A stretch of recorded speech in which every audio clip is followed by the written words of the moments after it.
Bonjour à tous et bienvenue à ce nouveau podcast de l'Association des généralistes dermoscopistes français.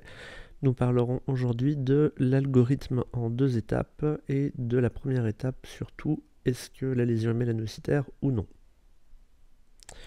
Pour les débutants, avant de commencer, je vais vous passer 3 diapositives et je vais vous demander de faire pause sur chacune d'entre elles et d'essayer de repérer vous-même déjà des éléments qui sont les mêmes à chaque fois sur les différentes images. Donc là, qu'est-ce qui est commun à ces 6 images? Je vous laisse faire une pause dans le diaporama et essayer de trouver. C'est tout bon, on passe à la deuxième. Idem, je vais vous laisser faire une pause et essayer de trouver les similitudes entre ces différentes images. C'est tout bon, on passe maintenant à la dernière série d'images. Et voilà. Donc, nous allons parler aujourd'hui de la stratégie en deux temps. Cette stratégie ne vaut que pour les lésions pigmentées, donc pas les lésions achromiques, et les lésions en zone classique, c'est-à-dire pas sur les paumes et les plantes, pas sur le visage et le cuir chevelu, pas sur les ongles, pas sur les muqueuses, pas sur les cicatrices, et pas, du coup, en zone pas achromique, comme je vous l'ai dit.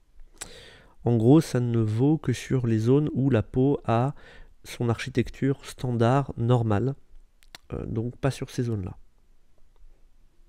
En cas de lésion pigmentée en zone classique, vous recherchez la présence de réseaux, de globules agrégés ou de stries.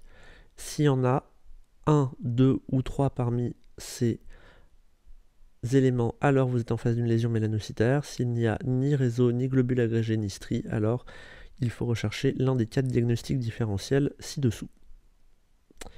Donc, je vous le répète car c'est important, pas sur les paumes, les plantes, le cuir chevelu, le visage, les ongles, les cicatrices et les muqueuses, et pas pour les lésions achromiques. Donc une lésion pigmentée en zone classique, est-elle mélanocytaire? On recherche du réseau, des globules, des stries, et donc c'est pour comprendre que pigmenté ne veut pas dire mélanocytaire.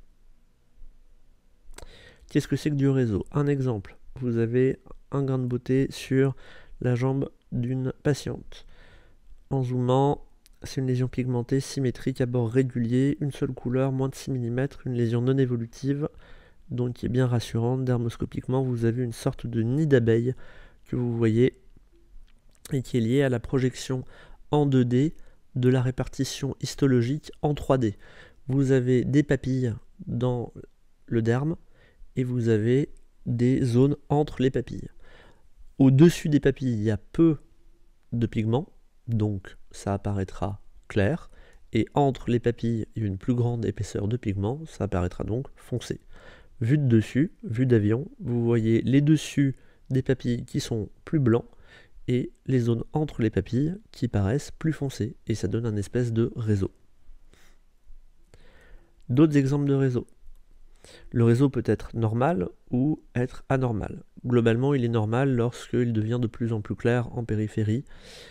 Comme vous le voyez sur les lésions tout en haut, vous avez un réseau anormal sur les lésions du haut en haut à gauche sur la partie entre 3 heures et 6 heures de la lésion. Vous voyez qu'elle se renforce en périphérie.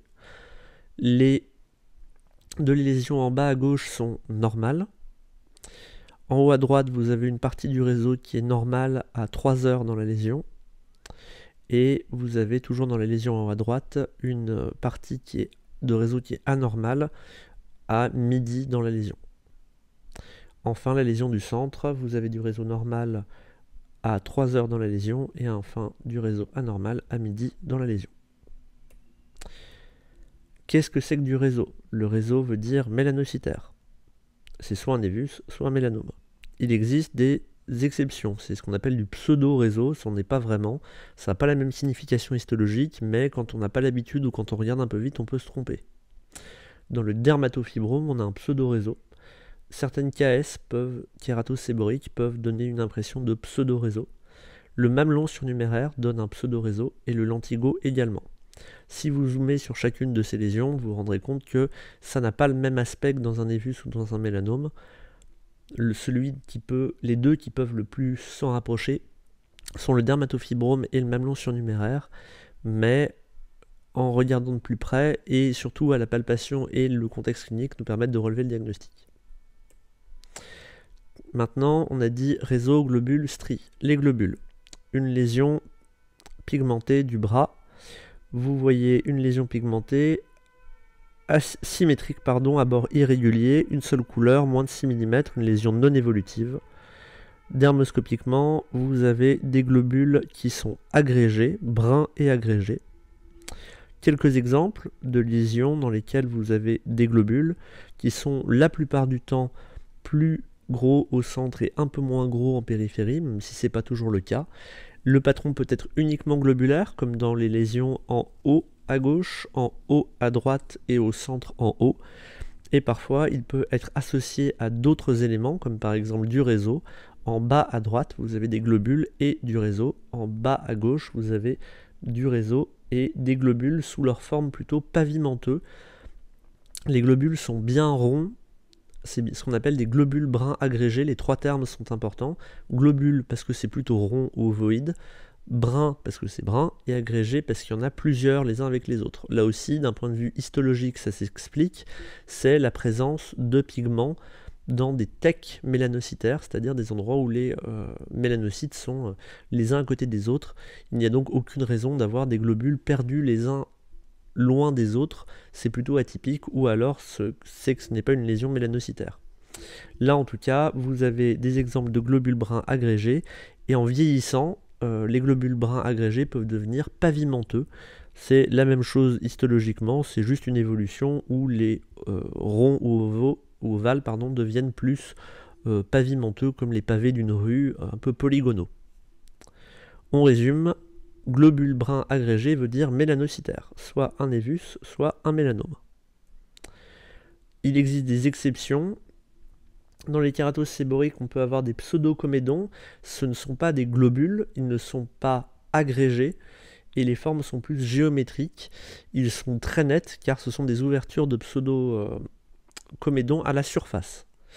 Dans les carcinomes basocellulaires, on peut avoir des trucs qui ressemblent à des globules bruns, agrégés, mais qui n'en sont pas. Ce ne sont pas des globules, ils ne sont pas bruns, ils ne sont pas agrégés. Ce sont des nids ovoïdes. Ils sont bleu-gris, ils sont de forme irrégulière, ils sont flous et ils ne sont pas agrégés, ils sont éparpillés de manière un peu erratique dans la lésion.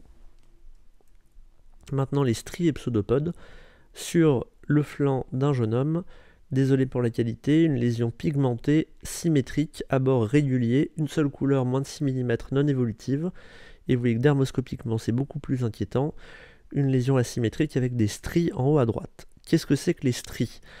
C'est la continuation, la prolongation des tecs mélanocytaires dont on parlait tout à l'heure, en fait à la jonction dermo-épidermique. Ça donne un aspect de lignes qui partent du centre de la lésion et qui vont jusqu'en périphérie. Si ces lignes sont isolées, c'est ce qu'on appelle des stries, et si vous avez un petit renflement en périphérie de la strie, c'est ce qu'on appelle un pseudopode. D'un point de vue histologique, ça n'a aucune différence. D'un point de vue pronostic, non plus.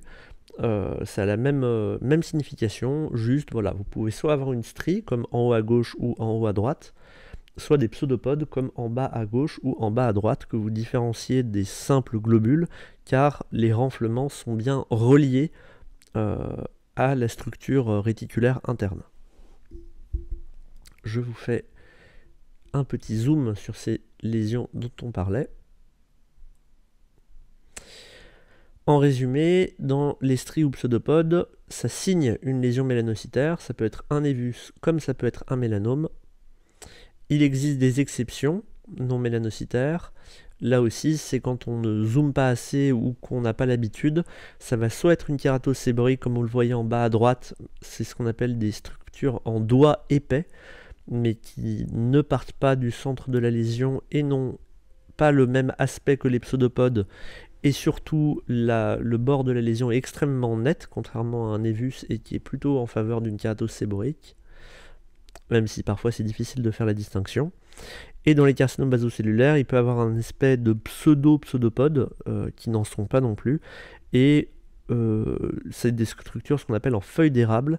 Et un bon moyen de faire la différence, c'est aussi que ces feuilles d'érable partent d'un centre géométrique en périphérie de la lésion. Ça ne part pas du centre de la lésion, ça part souvent d'un nid ovoïde, puisque ce sont en fait des coulées de carcinome basocellulaire. Donc oui, ça peut avoir un aspect un peu en roue dentée, mais ça partira de la périphérie de la lésion et ça ne partira pas du centre de la lésion. En tout cas, le centre géométrique duquel partent les stries seront très périphériques et pas centraux. Une lésion pigmentée en zone classique. On recherche s'il y a du réseau, des globules, des stries. S'il y en a, c'est une lésion mélanocytaire. S'il n'y en a pas, c'est un des 4 diagnostics ci-dessous. Nous avons fait des vidéos pour chacun de ces thèmes, je ne vais pas donc revenir en détail à chaque fois, je vous redonne juste quelques exemples. Le névus bleu est une lésion qui n'a pas de réseau, pas de globules, pas de stries. Vous avez ce qu'on appelle un patron homogène, sans structure, symétrique, régulier, souvent bleu, qui peut virer au noir ou au marron, mais la plupart du temps bleu. Parfois un aspect un peu moins net en lumière polarisée qu'en lumière non polarisée, et dont les bords sont flous.